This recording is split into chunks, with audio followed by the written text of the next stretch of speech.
Hi everyone, welcome back to my channel. My name is Zach. Today we're doing another ECOMI VeVe video. Currently the price is $6.993 and the lowest $6.909 and the highest $7.4690 over the past 24 hours. This video we're going to be going over an interesting part of the VeVe services, I guess, that we should be expecting to see sometime this year at least.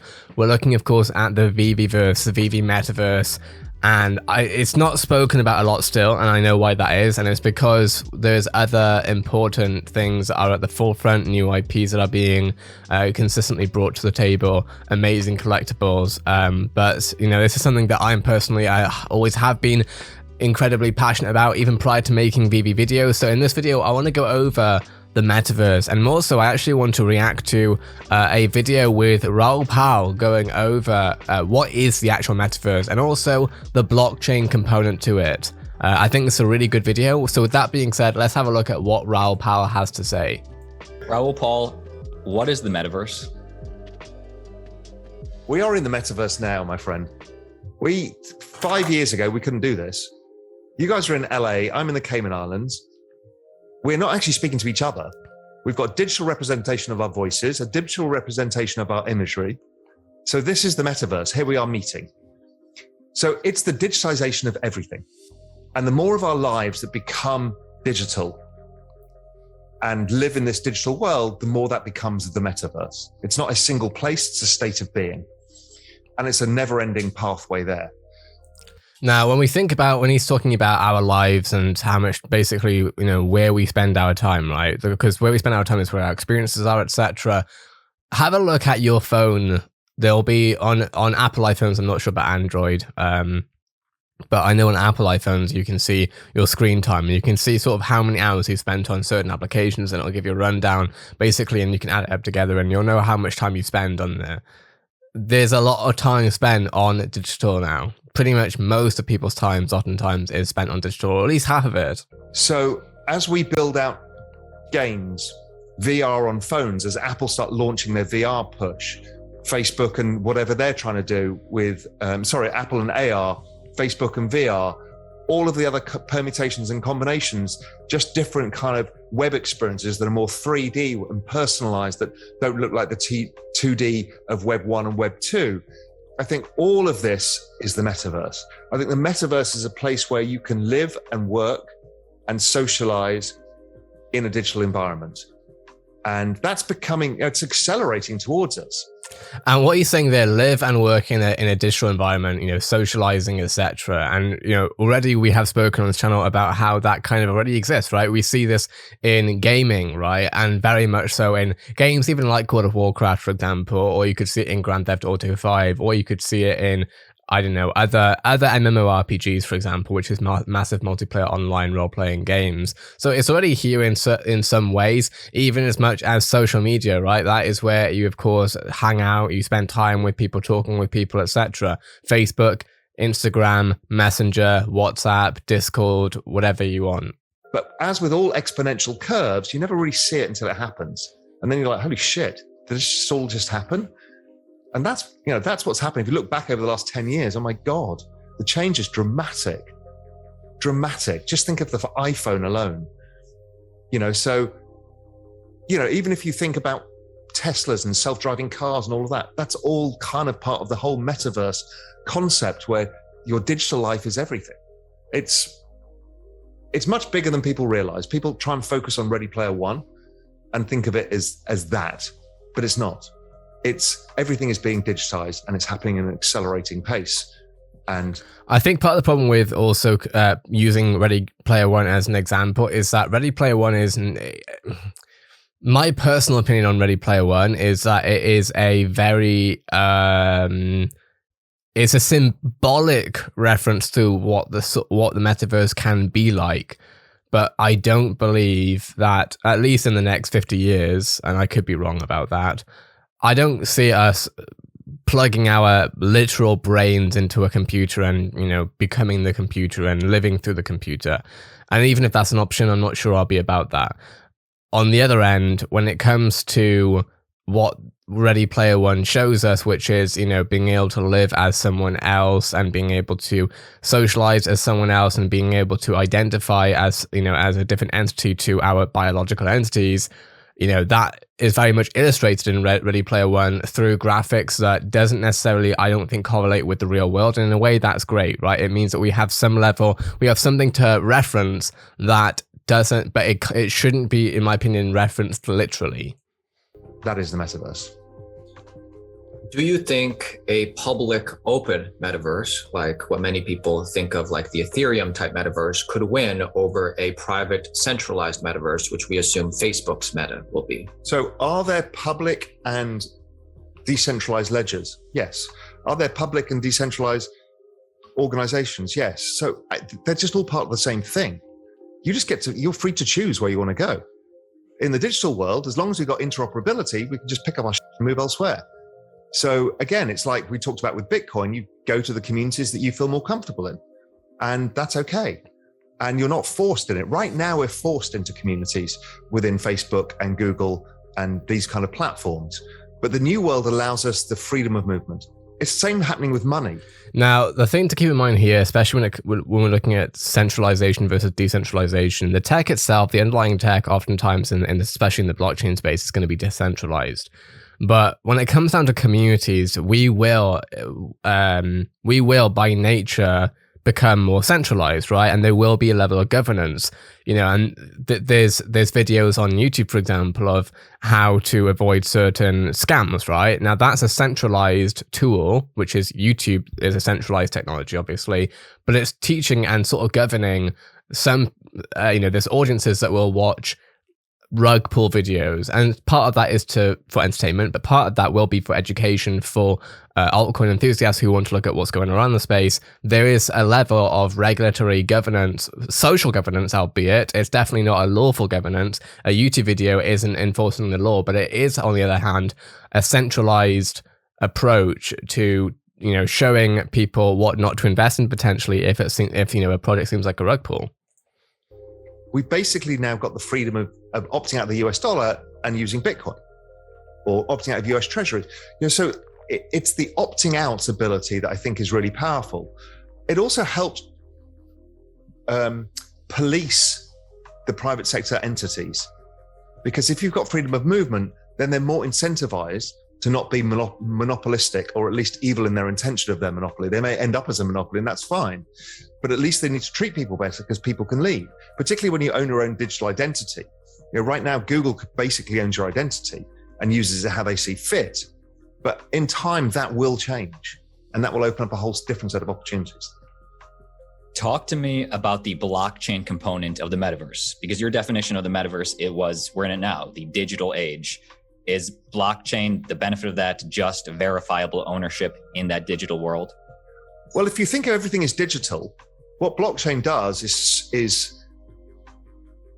is allow for trust, verification, transfer, ownership of any asset, particularly digital assets or physical assets in a digital world.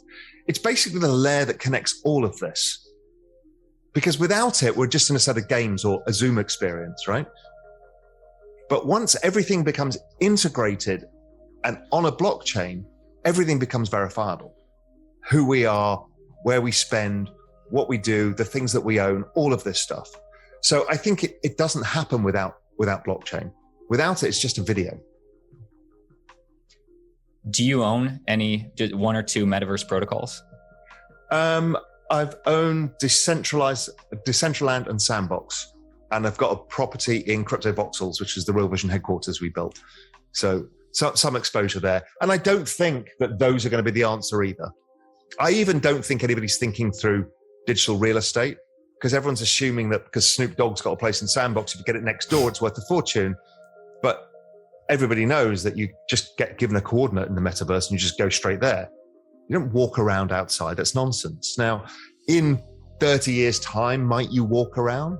Yes, but walking's inefficient. You just teleport. So I don't think location is what people think it is, unless you can create scarcity around location to say only X type of people can be in here, and there's a restricted number of things. But we haven't seen that yet. So it's very early for all of this. One thing I'm finding quite interesting as well, though, is that when people are asked, you know, people like Raoul are asked about these things when it comes to Stuff like, he answers with Decentraland, obviously Mana, and Sandbox being the sand token. But VeVe is very rarely brought up in these discussions. And I do sometimes wonder, what's going on there. And my guess is that VeVe still hasn't really shown up what a metaverse can look like on their end of things. Now, is that an issue? Absolutely not. And this is what I would love to see more understanding of, is that we don't need everyone to hop on this straight away, because this is so early on still. And when we're looking at metaverse experiences, the reality is that we're still very early, right? So once VeVe comes out with something metaverse wise, then we'll start seeing most likely more people like Raoul talk about it. But the reality is that he talks about Decentraland and Sandbox because they actually have something to show for it right now regarding a metaverse. Obviously, they don't have the same IPs. I'm not saying that that Decentraland nor Sandbox compete with IPs. I don't believe they do. I think they're definitely doing decently with them for sure. But I think VeVe, without a doubt, takes this the cake for that. VeVe is absolutely number one in my opinion, not financial advice, for the IPs that they work with. But as far as the experiences right now, it's an interesting one, because on one hand, we don't have a metaverse with VeVe. We have different collectibles. On the other hand, we kind of have one of the closest things to a metaverse in that we have augmented reality for our NFTs now.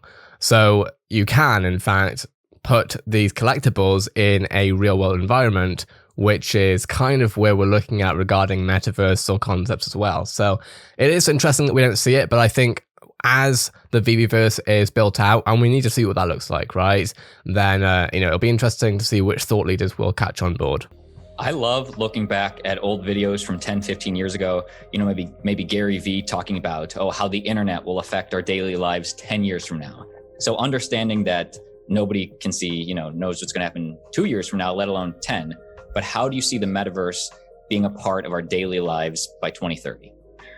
So one of the things I'm actually writing an article about is we're talking about 5G, but China's already started testing 6G. And it's like 2,000 gigabytes. It's like ludicrous. So then what does that mean for our digital lives? Well, not that this is the biggest important thing in the world, but can I just say that 2,000 gigabytes, I think it's going to be fairly easy. I think I heard, who was it? I think I heard Sam Bankman-Fried, CEO of FTX, a crypto exchange. I remember him saying about how you won't be able to fit film on a blockchain. And I'm not an engineer, so I'm not going to say I know anything about this. But as far as, let's say, for example, a lot of fantasies that I've heard VeVe collectors and enthusiasts talk about, is, including myself, is to be able to watch a film in the metaverse, right, with your friends. And realistically, VeVe, again, with the most IPs that we have, it's likely, of course, that we would be able to see, I think, at least, some films from the biggest IPs in the world, from Creative Licensing Corporation that owns Rambo, etc., to, of course, the Disney IPs. But when we think about the technologies that are going to be available, when it comes to 6G, for example, being able to stream a film with 2,000 gigabytes, that's just ridiculous to me. Think of all the rendering issues you have with 4K universe. That all goes. Exactly. Okay. The need to use chips to run phones all goes, because you can use it in the cloud because it's instantaneous. So then that means that your digital state and your physical state can really interact. So, that could be an NFT that you only see when I'm in my Zoom call, as opposed to it being a physical object. So I can design experiences, and, if you think of designing a house interior, many of these things don't need to be physical. They can be digital and they can be integrated. And just that ability, the ability to, right now, you can't get maybe more than a couple of hundred people in any digital experience at any one time.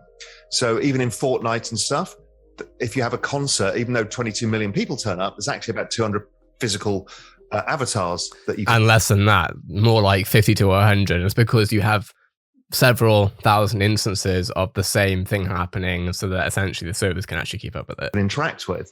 Well, that all goes. So then you're physically interacting with everybody and anybody at scale. Okay, that becomes really interesting as well. What does that mean? How do we do that? Is that VR? Is it on a screen like this? Is it hologram? So this video is getting kind of long already. We're looking at 15 minutes and I do have a few things to say, so that's that. But I think basically at this point with VeVe, like where does this tie in with VeVe? Or like, I think many of you at this point, if you've been watching my channel long enough, you know where this ties in with VeVe already. But as far as where does VeVe align itself with this right now? Personally, VeVe doesn't even compete at this point right now. And that's not to say that VeVe won't compete. That's to say that it doesn't compete right now. The reality being because we have Decentraland and Sandbox and other metaverse services out there, right? But this is the same thing, I feel like, as what we saw early 2000s, right? Where we saw, of course, companies Ask Jeeves, Yahoo, etc. They all competing for currently Google's spot, right? So what we see right now is Decentraland and Sandbox as the early innovators, as the early people, early companies to the scene. VeVe is still very early, and VeVe has basically, they've just taken a very different approach, right, and on a different timeline. VeVe has decided that they're going to make a core product that doesn't actually compete. That's the other important thing. VeVe's product currently does not compete and doesn't try to be very clear, compete with Decentraland and Sandbox. You can't get what you get in with VeVe in Decentraland or Sandbox. It's just impossible. Those are different products entirely. But over time, as we see ECOMI more so build up their foundations, and hopefully we'll see more about, you know, what's possible, then maybe we'll see VeVe really compete on the metaverse front. We know that they have some very, very, very exciting players on their team: David Yu, Dan Crothers, Al Khan, etc. It'll be interesting to see where they lead it when it comes to the metaverse thing. And I'm not making this video because I want to see it straight away. They can take the time. There's, you know, in a way, I'm happy for VeVe to learn from Decentraland and Sandbox's mistakes. Like, that's how business goes. Like, you know, you see, or that's how industries go, especially early industries. MLG in gaming, Major League Gaming, one of the biggest esports companies in the world. And now you have ESL and other companies that are doing way more than MLG ever did. And it's because you always have the first people to come in first, and then of course you have others who learn from those mistakes and make something even better. Will VeVe do that? I don't know yet. We'll see what happens over the next few years. That being said, this is my channel, Zach. I cover everything that I can when it comes to VeVe and ECOMI, so hit that subscribe button for more information on everything coming up on this channel. But with that being said, if this video was interesting or helpful to you in any way, shape or form, a like is always much appreciated. And if you would like to be happening in this topic every single day, most times today, this is my channel, I cover everything on every single day. So if you want to be happening, hit that subscribe button, keep notifications on. Have a great day, everyone. I'll see you in the next VeVe video.